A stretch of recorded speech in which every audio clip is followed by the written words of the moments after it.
Mwanaume ambaye una miaka kuanzia 19 mpaka 25, lakini ukawa unapitia hali ya kusimamisha maumbile kwa ulegevu, ni ajabu sana kwako kutegemea dawa za hospitali, kwani kuna mambo kadhaa tu madogo tu ukiyafanya hata ukiwa kwako ama kwenu unaweza kuondokana na hii changamoto. Jambo la kwanza, kula vizuri. Hakikisha asubuhi yako umekula vizuri, mchana na hata usiku. Jambo la pili, rekebisha mfumo wako wa mazoezi. Usio unafanya tu mazoezi ya aina moja. Jaribu kubadilisha mazoezi tofauti tofauti. Na hapa nazungumzia yale mazoezi ya Kegel.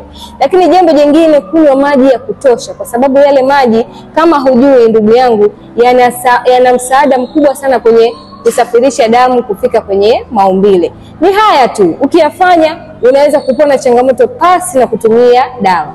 Kama imekupendeza hii video, basi ni vizuri ukashare kwa wanaume 5 tu, na wao wakaepukana na changamoto ya kutegemea dawa mara kwa mara. Nguvu zako ni uwezo wako wa ndani yako. Tibu kupitia wewe mwenyewe.